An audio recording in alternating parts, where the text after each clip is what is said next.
Jaallatamoo hordoftoota chaanaalii Abdiin Inspire nageenya isiniif haa baay'atu. Egaa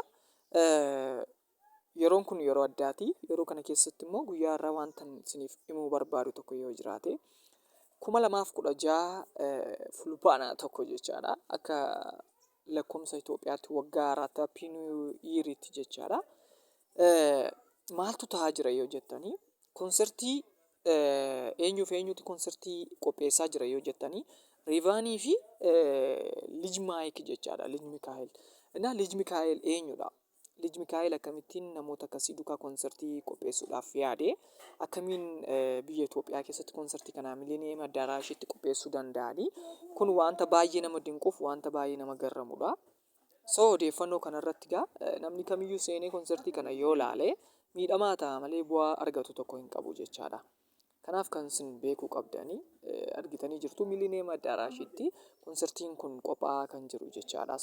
Konsertii kanarratti namoonni hirmaatan, namoonni konsertii kana fudhatan yookiin dhaggeeffatan deemanii irratti hirmaatanii mataa isaaniitiin kan maal ta'an miidhamoo ta'an. Odeeffannoon kun baay'ee na dinquudhaan hanga ammasitti deemuu danda'anii kan jiran jechaadha. Biyya keessatti illee artistii Jeebaan cimaan kun jechaadha. Qeequuf yookiin artistii kana wanta biraa yaada biraa keessa seensuu yookiin yaaduu osoo hin taane artistiin kun eenyu? Artistiin kun nama akkamiidha kan jedhu waliin ilaala jechaadha. Rivaanii akkuma beektan jechaadha. Nama beetakiristaanii yookiin cheerchii osoo abiddi irraa bobootuu dhaabatee kilippii hojjetudha jechaadha. Sin agarsiisuu hin danda'a viidiyoo kanarratti. Akkasuma Lij Mikaa'el garuu akkamiin nama akkasii duukaa konsertii kana qopheessuu danda'e kan jedhunaaf gaaffii guddaadha. Konsertiin kun maaliif barbaachise?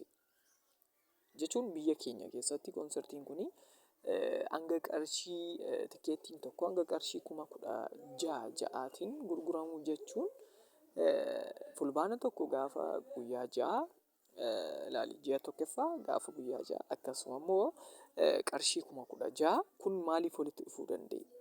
Namni tokko namni gilaasabiin dhuunfaan tokko akkamiin qarshii kana mul'uutiin seenee konsertii kana daawwachuu danda'a? Kun namoonni gara kanaatti deemtanii duukaa sirbitan, duukaa ilaaltan, duukaa yaada garaagaraa keessa seentan dhugaan isinitti hima. Konsertii kanarratti hirmaattanii naan jechaadha. Miidhamoo taatu jechaadha. Miidhamoo taatu jechaadha dhugaa dubbachuudhaaf.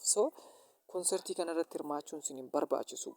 Guutummaa guutuutti konsertii kanarratti hirmaachuun isin hin barbaachisu. Kan isin beekuu qabdanii konsertii kanarratti yoo hirmaattan jechaadha. Rivaanii jechuun akkuma beektanii sirba akkaataan itti sirbu beetaskaanii osoo gubatuu kan dhaabatee sirbudha. Masqalii gadi galagashee kan of ibsuu barbaadudha. Odeeffannoon kun wanta baay'ee nama gaddisiisudha biyya keessatti. Konsertii yeroo hedduu ta'a. Konsertoota garaagaraa geggeessu jarri kun konsertiin kun biyya keessatti haala kanaan yeroo geggeeffamu isin irratti hirmaattan jechuun garuu nama qaanfessa. Kan baay'ee nama qaanessudha. Kana Lij Mikaa'el akkamiin duukaa hirmaachuu danda'e? Baay'ee kan nama mufachiisudha. Kanaaf isin warroonni informationii kana dhaggeeffattan nama tokkoyyuu ta'uu danda'a. Laayikii godhaa. Namoonni hin beekin bukkee gahuu qaba jechaadha.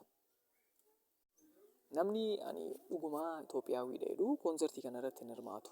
Maaliif konsertiin kun kan sirbisiisu nama masqalii galgala gashuudha. Nama beetaskaanii osoo gubatuu manni waaqayyoo osoo gubatuu dhaabatee caffarudha jechaadha. Kanaaf konsertii kanarratti hirmaachuun isin hin barbaachisu guutummaa guutuu jechaadha. Kanaaf yoo isiniif danda'ame konsertii kana hirmaachuun isin hin barbaachisu jedhee yaadan. Kanaaf odeeffannoo guyyaa har'aa keessatti jechaadha biyya keenya gara kamitti deemsisaa jiru kan jedhu adda baasuuf jecha kana isiniif qopheessee jira. Egaa waan na dhaggeeffattaniif galatooma. Laayikii godhaa hiriyoota keessan bukkee akka gahuuf jechaadha. Hanga xumuraatti waan na duukaa turtaniif galatooma. Turtii gaarii.